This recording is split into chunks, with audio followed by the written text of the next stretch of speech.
Support WrestleTalk! Give us a subscribe. Thank you for being an awesome pledgehammer on Patreon, Astounding Abdullah Alanazi. Hello and welcome to the WrestleTalk Stacked News. I am Chopper Pete Quinnell. Give this video a thumbs up and share this video with your friends, your family, your cat, I don't know, and leave us a comment answering today's question of the day, which is how would you book Seth Rollins versus The Fiend at Crown Jewel? I personally wouldn't. Coming up on today's show, the ratings for this week's AEW and NXT episodes are in, as well as your ratings for the shows. There's more details on WWE almost buying Japanese promotion Stardom to kickstart NXT Japan, and there's been some major shakeups on the card for Crown Jewel. Click the timestamps in the video description to be taken to any of those stories right now. And while you're in the description looking for your favorite story, or you're sticking around here to watch my handsome face more, make sure to give us a subscribe, as according to various SWAF Nation members, YouTube has randomly unsubscribed them from WrestleTalk. So make sure YouTube doesn't screw you over and drop us a subscribe now. And now let's get into the news, starting with the 2019 draft seemingly never ending and being longer than this year's Superstar shakeup. After the dust settled from last week's SmackDown and this week's Raw, not much had really changed in the landscape of WWE, apart from The Fiend going to SmackDown, and even then he's still feuding with Raw's Seth Rollins. More on that later. The more interesting story coming out of the draft was the free agents, including Cesaro, Fire and Desire, Luke Harper, and more. And while many of those talents were then subsequently drafted to a brand, there's one more act that's now officially been taken. Former NXT and Raw Tag Team Champions AOP have been drafted to Raw. Yes, I forgot they were Raw Tag Team Champions too. The news was broken on an episode of WWE Now featuring Mackenzie Mitchell, and honestly, I'm not sure if either of those two names that I just said are real. Raw is in need of some good tag teams, so this is a solid acquisition for the Red brand. That is, if they're used, of course. Speaking of being used, and another fairly underutilized talent on the WWE roster is Ruby Riott, whose main roster highlights include making a table with Natalia's dead father on it, and being put through a table with herself on it. Riott hasn't been seen since around May, when she went away to have shoulder surgery on her right shoulder before also going back to have more shoulder surgery on her left shoulder in July. She was a recent guest on Vicky Guerrero's podcast, where she stated she's on a good track for recovery, but we shouldn't expect to see her back until well into 2020. We at WrestleTalk would like to wish Ruby Riott a speedy recovery, and when you come back, please come back to Raw to stop us from our likely never-ending Becky and Charlotte feud that's inevitably going to happen. But over on the blue brand, it's all go in the women's division and elsewhere, as 3 matches have been announced for tonight's show on Fox. Brand new SmackDown Women's Champion Bayley is in need of a new challenger, seeing that Charlotte's on Raw now, so there will be a 6-pack challenge to determine the #1 contender, featuring Mandy Rose, Dana Brooke, Nikki Cross, Sonya Deville, Carmella, and Lacey Evans. Out of the 4 blondes in this match, I wonder which one will take it. There's also going to be an 8-man tag match featuring Big E and Xavier Woods of the New Day teaming with Heavy Machinery to take on the Revival and Rudolph the Red-Nosed tag team. This match is being billed as a warm-up for the largest tag team turmoil match to determine the World Cup for the best tag team in the world at Crown Jewel. That's the official name of the match, and I think I needed a warm-up just to say the name of the match. And finally, on Smacky D's tonight, there'll be an Intercontinental Championship match between Shinsuke Nakamura and Roman Reigns? Well, that came out of nowhere and wasn't building off any of the feuds Nakamura's been in.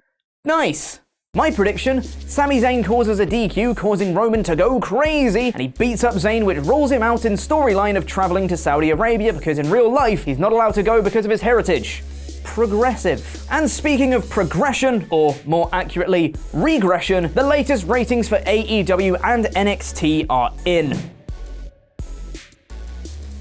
The 3rd week of the Wednesday Night War was another victory for AEW in terms of ratings, with AEW drawing 1.014 million viewers, a decline of about 100,000 viewers including last week's simulcast on True TV, while NXT drew 712,000 viewers, declining by almost 80,000 as well. While AEW maintained the lead, both shows continue to decline in viewership. Perhaps the hype surrounding the Wednesday Night War is beginning to fade, and we're settling into a more accurate regular viewing viewing pattern instead of the hyped up inflated numbers from the initial weeks. But more importantly, let's see what you guys thought of the shows. Laurie and I rated NXT a high finest, aka a 3 out of 5. However, only 20% of you agreed with us, with 61% rating it an undisputedly good, aka a 4 out of 5. I'm still getting used to these ratings. On the AEW side, Ollie and Luke rated the show AEW-some, and 66% of you agreed, which means both shows were voted 4 out of 5, so which show won the week? Well, it was another landslide victory, as AEW was voted the better of the two shows by 65% of you, with 26% thinking NXT was better and 8% thinking the shows were tied. In entirely different news altogether, Alicia Fox has potentially retired from in-ring competition.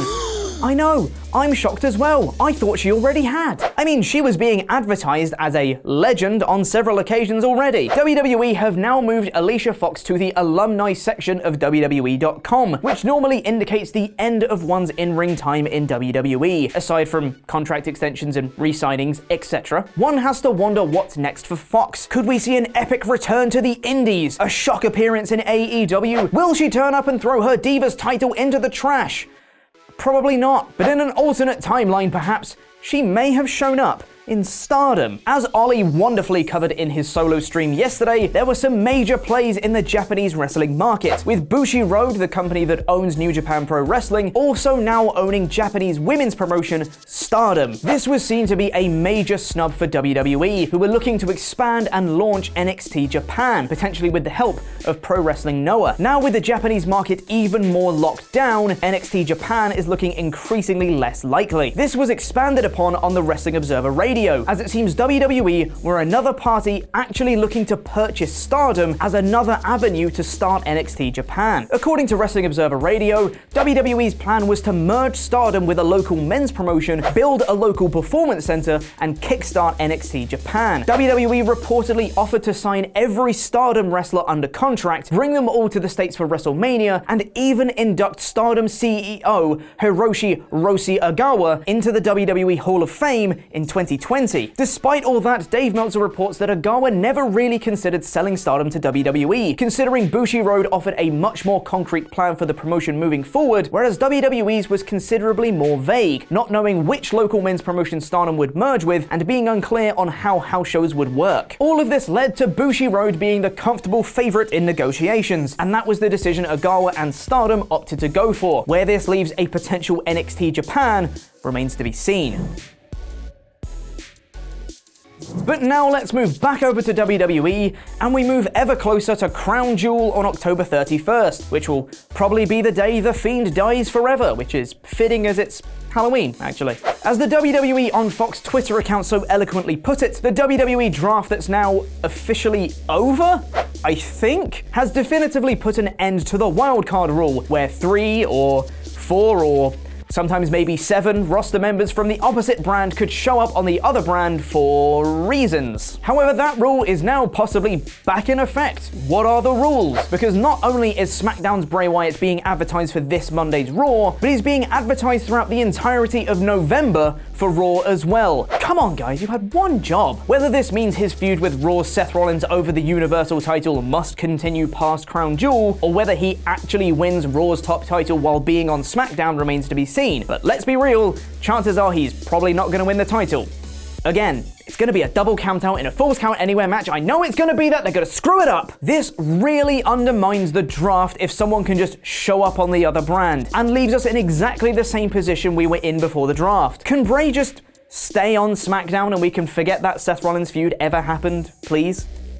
Thanks. If he's being advertised for Raw throughout November though, this very well may be leading to a match at Survivor Series, probably still with Seth Rollins because WWE never learn from mistakes. What does that mean for their match at Crown Jewel? Honestly, I have no idea. I'm just going to try and stop speculating at this point because who even knows what they're thinking. Speaking of that match at Crown Jewel, and it was being advertised that Seth Rollins would be pulling double duty at Crown Jewel, defending his Universal title against Bray Wyatt and being on Team Hogan against Team Flair, which is a match I still can't believe is actually happening. On the same episode of WWE Now, where Mackenzie Mitchell announced AOP had signed with Raw, it was revealed that Seth Rollins has now officially been pulled from his match captaining Team Hogan so he can focus on having his match against Wyatt for the Universal title. This had reportedly been in the works for a while, but it's nice of WWE to actually announce this ahead of time instead of falsely advertising him for the match before revealing a mystery wrestler on the show. Would never be like WWE to falsely advertise something after all.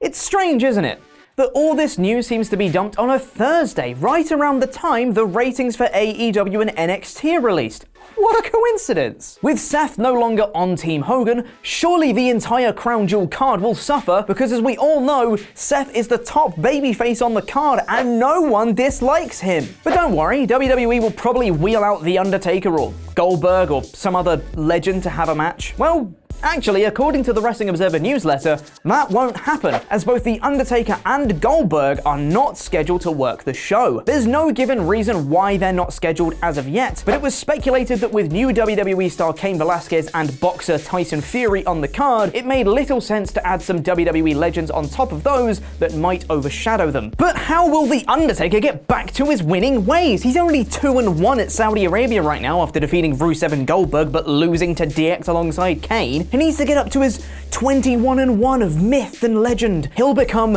Mr. Saudi Arabia. Wait, maybe not. A huge AEW star has been injured. Click the video to my right to find out more, and click the video below that to find out more about these major moves in the Japanese wrestling market. A special thank you to our pledge hammers on Patreon, some of whom you can see scrolling below me right now. I've been Chopper Pete Quinnell, and that was wrestling.